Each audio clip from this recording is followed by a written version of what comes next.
Guys, welcome to our channel. Good morning. আশা করি সবাই ভালো আছো, সুস্থ আছো এবং স্বাভাবিক আছো। এখন বাজে সকাল 7টা, পুরোপুরি বাজেনি। আর একজন এখানে এখনো কাজ করছে, মানে আমরা সারা রাত ঘুমাইনি, বুঝতেই পারছো। তো আর কি, এখন যাবো একটু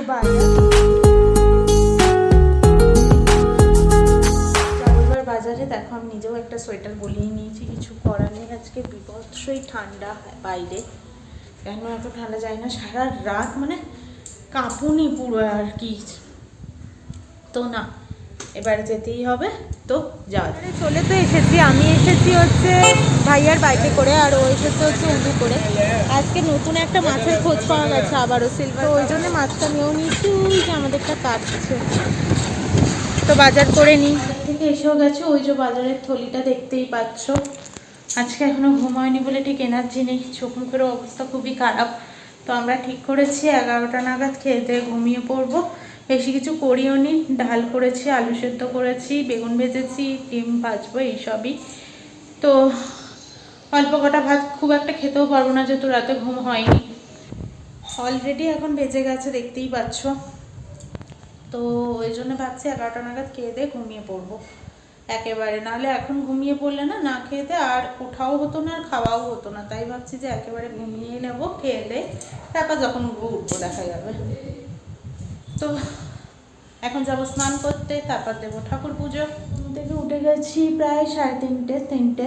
অনেক কিছু প্রবলেমে আর কি ফেসে গেছি, তো ওই জন্য বারবার করে ফোন করছে। তো প্রবলেমটা যদি সলভ হয় বা না হয়, যেটাই হোক না কেন, 17 তারিখের পর তোমাদেরকে সবটা বলবো কি কি হয়েছে। আশা করি তোমরাও কিছুটা অ্যাডভাইস পাবে যে কি করা উচিত কি করা উচিত না। এখন অলরেডি বাজে 4:20। আর ভাল লাগছে না, আজকে ঘুমটাও ঠিকঠাকভাবে হয়নি, বারবার ওরকম ফোন করছে হচ্ছে। তো এত হাওয়া দিচ্ছে আজকে, খুবই ঠান্ডা ঠান্ডাই ওয়েদারটা, খুব একটা গরমও না, কিছুই না।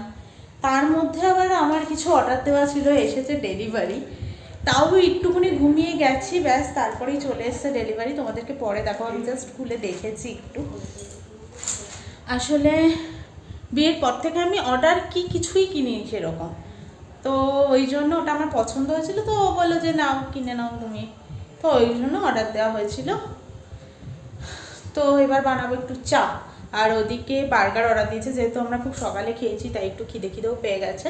তো চাটা বানিয়ে বার্গার চলেও এসেছে। ওই যে দাদা ওখানে চা নিয়ে বসে পড়েছে, আর এই যে স্বর্ণালী এখানে চা খাচ্ছে। ছাদে চলে এসেছি, ছাদে হাওয়া দিচ্ছে, আমার চুলগুলো দেখে বুঝতে পারছো। আর ওইদিকে নারকেল গাছগুলোও দেখে বুঝতে পারছো, খুবই হাওয়া দিচ্ছে। হ্যাঁ, হালকা হালকা বৃষ্টিও পড়ছে। ওকে দেখো না, চুলগুলো কাটবে না, ফুরফুর ফুরফুর করে ওড়াবে, যেন সমুদ্রের পাড়ে ঘুরতে এসছে ও। চুলই কাটতে যাচ্ছে না, চুল কাটতে কাটতে নাকি ওকে করাবো। আর নিচে খেলছে ক্রিকেট, কতটা দেখতে পাচ্ছ বুঝতে পারছি না। সব কাপা চাপড়া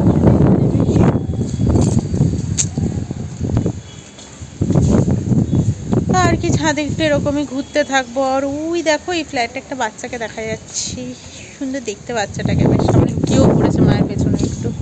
আর এদিকে একদম ফোনে কথা বলছে। আর কি চলছে, অ্যাপিদিরা সবে গেছে ঘুমাতে। অ্যাপিদিদের অবস্থাও তাই, যে ওরা সারা রাত ঘুমোতে পারেনি আর কি। অ্যাপিদিকে ডাকতে বলেছে 7টার সময়। যদি আমরা আবার জেগে থাকি তাহলে ডেকে দেবো, কারণ আমাদের প্ল্যান হচ্ছে আবার একটু সন্ধ্যা থেকে ঘুমিয়ে নেবো। কি হবে আজকে জানি না, খেতে হবে কিনা বুঝতে পারছি না।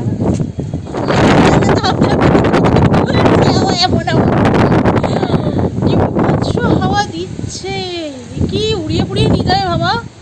আমাকে নেমে পড়তে হবে এখান থেকে। তাও আবার ঠান্ডা হাওয়া, দিচ্ছে পুরো। এখন 24 টেম্পারেচার। আমি কলকাতা ফিরবো।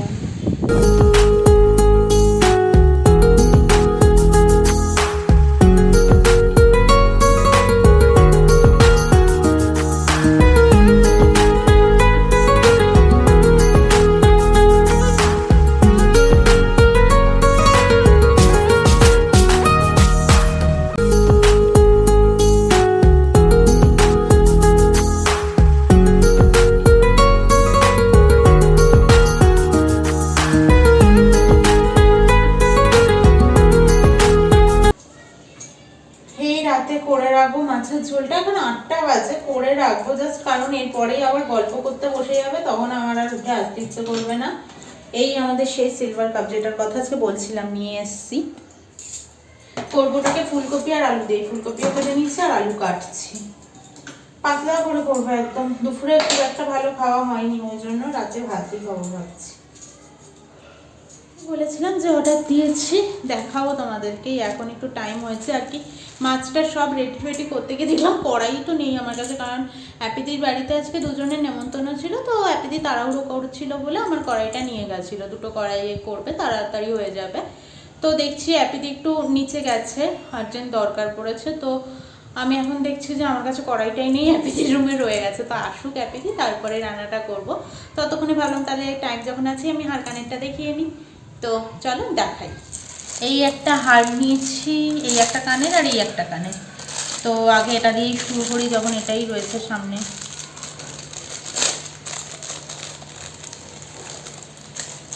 এই যে দেখতে এরকম,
নাইট ভিউটা এখন এই যে আমাকে দুপাশে দুটো হ্যালোজিন ধরে রেখেছে বলে নাইট ভিউটা দেখা যাচ্ছে না, কিন্তু আমি তোমাদের জন্য চেষ্টা করব। যদিও জানি না এত দূর থেকে ফটোটা কেমন আসবে, একটা ফটো তো তোলার তোমাদের জন্য চেষ্টা করবই করব।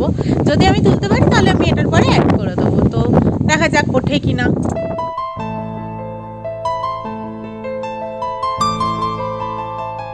তো খাওয়া দাওয়া তো কমপ্লিট হয়েই গেছে, ঘরের অবস্থা দেখে বুঝতেই পারছো। এই যে কারণ সেন্টার টেবিল সরে গেছে, আমাদের রান্নাঘরে চলে গেছে সেটা। তো আর কি, আজকের মতো দিনটাকে এখানেই শেষ করে দিচ্ছি, রাতটাকে এখানেই শেষ করে দিচ্ছি। কালকে আসবো আবার আমরা নতুন একটা ব্লগ নিয়ে। চোখ আর আমি খুলে রাখতে পারছি না, ফেবিকুইক দিয়ে এখানে এবার জুড়ে দিতে হবে মনে হচ্ছে। কি করবো জানি না, কালকের ব্লগের জন্য এখনো এডিটিংও হয়নি, কিছুই হয়নি। তো কালকে কখন কি যাবে বুঝতেই পারছি না আমরা। যাই হোক, যত রাতই হোক না কেন আমরা ঠিক করে রেখে তারপরেই ঘুমাবো। তো আজকের মতো টাটা, গুড নাইট। সবাই ভালো থাকবে, সুস্থ থাকবে এবং স্বাভাবিক থাকবে। তো টাটা। তো খাওয়া দাওয়া তো কমপ্লিট হয়েই গেছে, ঘরের অবস্থা দেখে বুঝতেই পারছো। এই যে কারণ সেন্টার টেবিল সরে গেছে, আমাদের রান্নাঘরে চলে গেছে সেটা।